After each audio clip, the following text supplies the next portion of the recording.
Hey, welcome back to another review through Sound of the Underground YouTube channel, which I am the host, and I'll be reviewing a new album today, and it is Cynthia.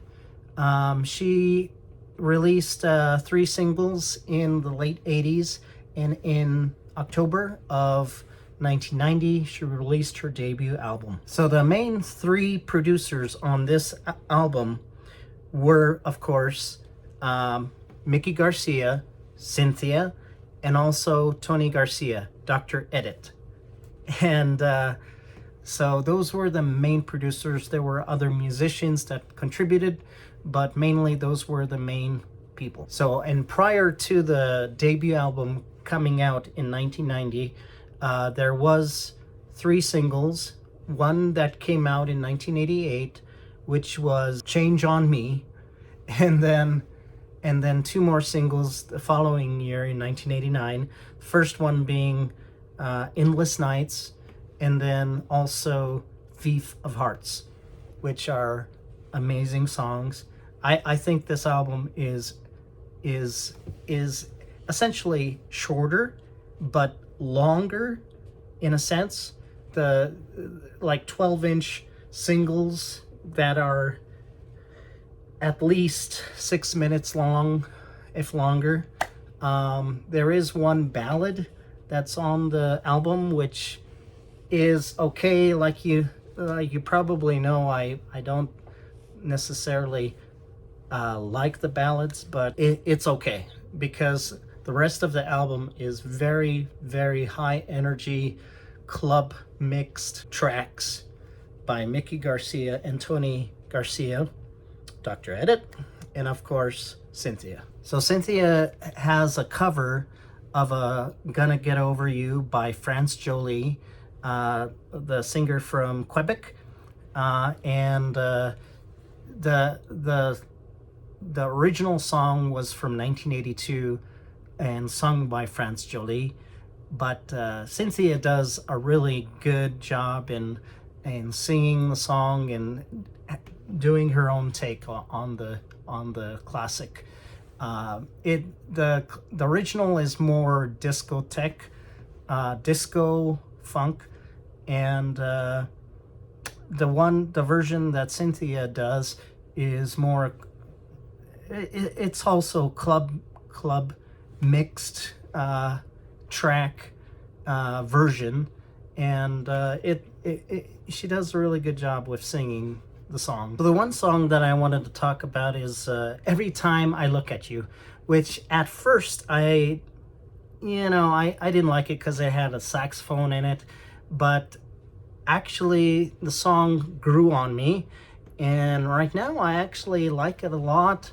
I've figured that there are other songs that use the saxophone mainly in the disco era, but Cynthia does a good job in making this track work. It's a very long song, and the beat at the very beginning is very nice, and the saxophone comes in right away. So it's really nice, but it might not be your favorite track off the album at first.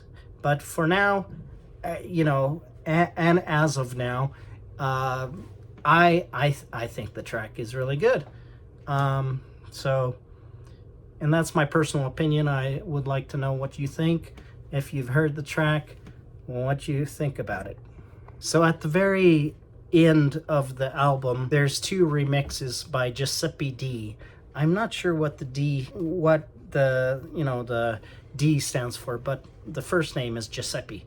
And both remixes are really good, although I do favor the first one more, which is Change on Me. And then there's also one, the last one is Endless Night, which is good too, but I think the vocals of Cynthia were a little bit turned on the side to make her sound slightly different. It's a good remix, but I do favor the one Change on Me a whole lot more. So you ask yourself, how did Cynthia get started? Well, she was good friends with another freestyle artist, Sapphire, and she told Sapphire that she was interested in singing and creating an album herself. So Sapphire, in turn, took her under her wing and introduced her to Mickey Garcia, who was the CEO of Micmac Records. And after Mickey Garcia heard her sing, Mickey Garcia went to the higher ups of the record label, and they basically said that, you gotta hear this lady sing, because she's got the pipes.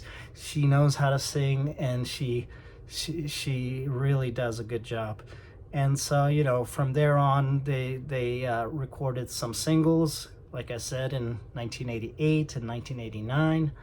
And this was prior, like in 1987, when she was talking to Sapphire, and Sapphire took it upon herself to take Cynthia under her wing and help her with some auditions, singing auditions.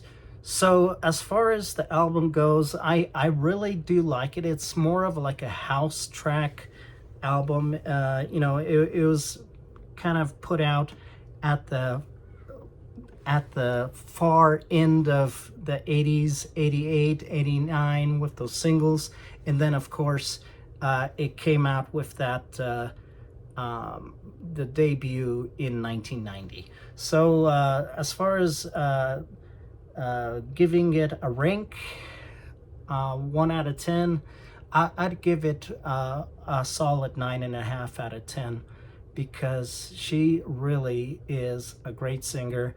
And the production value that Mickey Garcia and Tony Garcia, who also worked with Little Susie on her debut, I mean, together that team of producers were exceptional. And this, if you hear it, you might agree with me, you might not, but I think that she was, at the top of her game when she released her debut in 1990.